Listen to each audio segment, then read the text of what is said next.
So game 4 here is with Empires, and looking at the board, there's no plus buy on the board except for the boons, which you get via Pixie. So it seems like you want to build a deck that gets to a point very quickly where it can buy a province a turn, at least up to 4 or 5 provinces. So I'm gonna open with a Tormentor with that plan in mind. Tormentor will get me an Imp, which draws a couple cards. Tormentor only gets you the Imp if it's the only card in play, which is why I opened with it. It's obviously much more likely to be the only card in play if I open with it. So I do play the Cursed Gold to do so. I'm not at all worried because I have the Goat here to gobble up the curses, and there's also Puka. So that combination should work very well to get my deck thin quickly, and hopefully I'll stuff a bunch of money in it as fast as possible to go after the province. So my opponent opens with the Night Watchman, which is very interesting. I'm not sure what the idea was with the Night Watchman here, but he does open with it. We'll see where it takes him. I couple my Tormentor with an Encampment. It draws 2 cards as opposed to Pixie or Patrician, and it disappears from play like this. So it can't ever collide with the Tormentor. So I'm guaranteed to get the Imp on this shuffle, provided the Tormentor didn't miss. Of course, it didn't.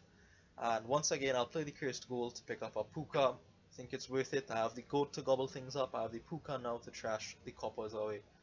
So I should be okay with regard to gaining these curses.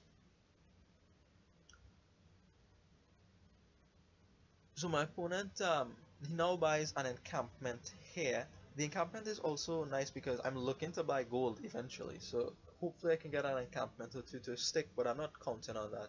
I go for Pixie here. The reason for the Pixie is that, well, I'm just keeping my options open. I might turn up the plus buy boon later in the game where it might be more valuable. Nope, I turn it up right away. Right away here I turn up the plus buy boon. I believe there's only one, so I mean this is the only reason for me buying the Pixie. It is another imp target, sure, but this is the main reason for the plus buy. It showed up way too early. I was hoping maybe to sneak a province on a estate and an estate out later on into the game.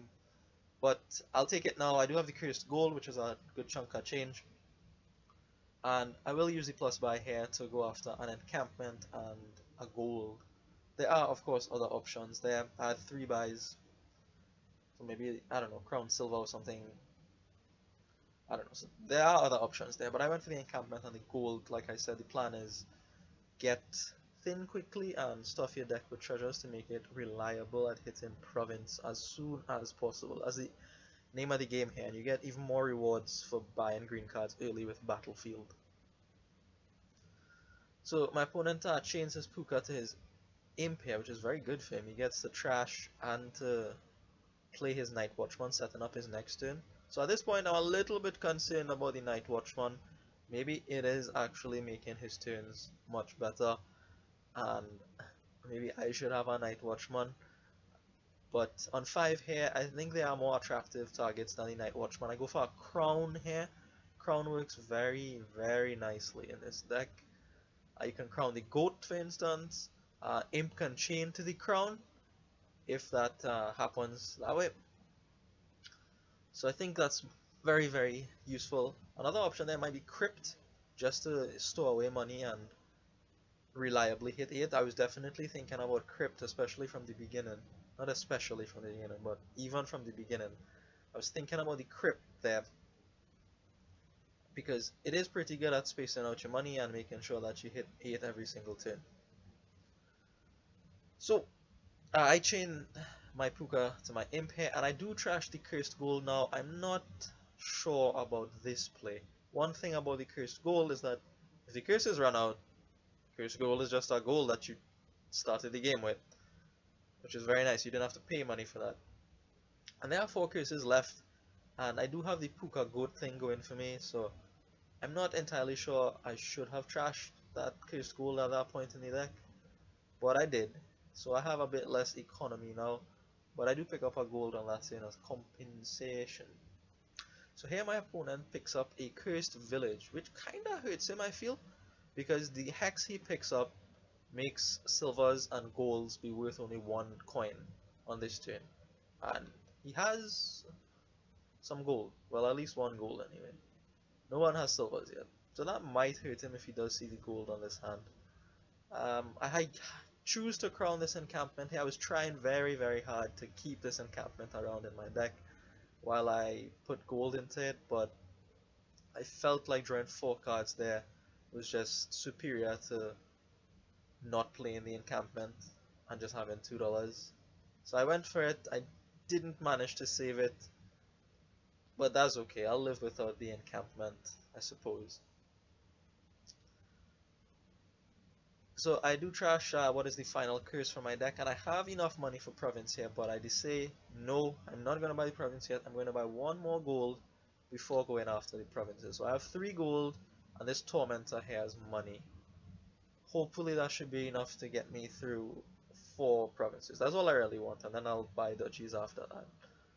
Hopefully that'll be enough. So here, Imp changed to Puka. My opponent did nothing on his turn because he was envious, probably.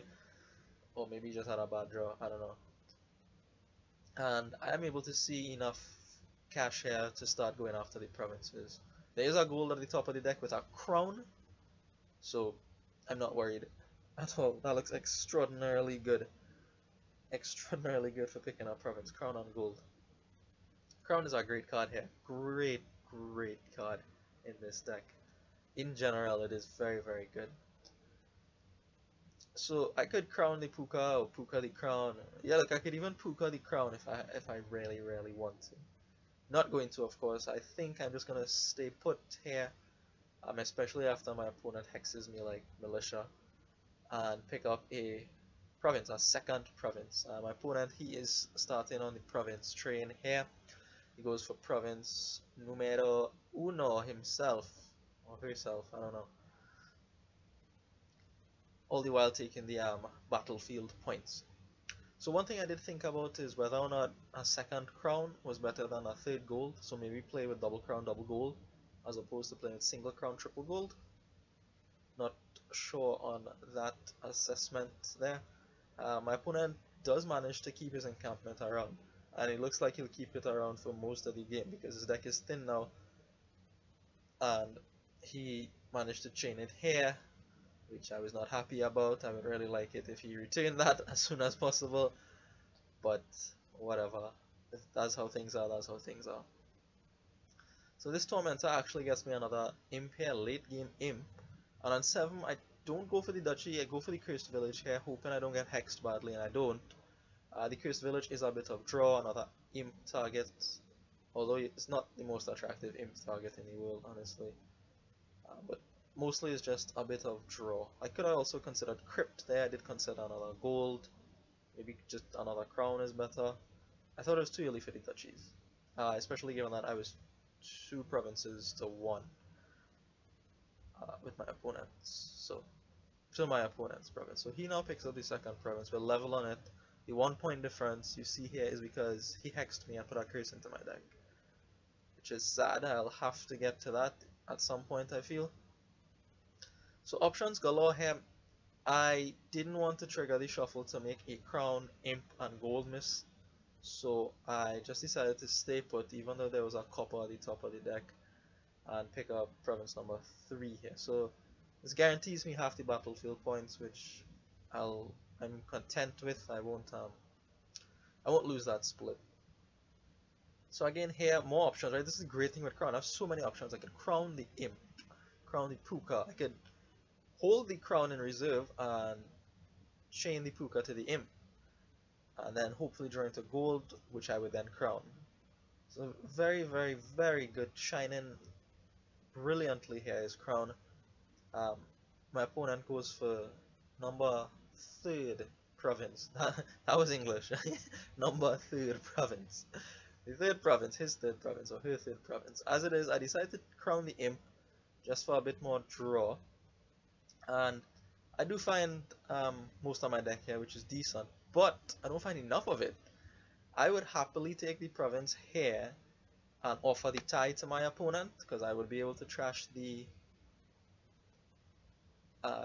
curse, of course, but I can't. The top 2 cards on my deck are 2 gold, so had I seen any one of those instead of these cards, I would have definitely offered my opponent the tie. I felt like he was in a good position in a better position than me for most of this game. So I'll be happy to leave here with a tie.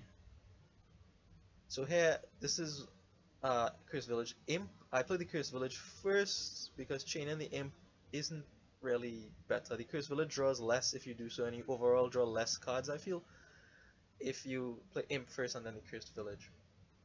Anyways, so I get a couple imps here. I just think about whether or not to play this imp. Um, I decided to do so eventually, but I may not have wanted to do so. If I had drawn the crown there, that would have been bad because I would have been wasting money. As it is, I draw a couple coppers, which is still kind of bad, but not terrible. Not as bad as it could have been. Anyways, I offer my opponent the tie here, and he does take it. Thankfully, I'm so happy he took the tie. I felt like I was in a worse position than him, but I don't know. Maybe he had a different view. So, game 4 ends in a tie, meaning I need one game to win this match. Thank you for watching, and I will see you.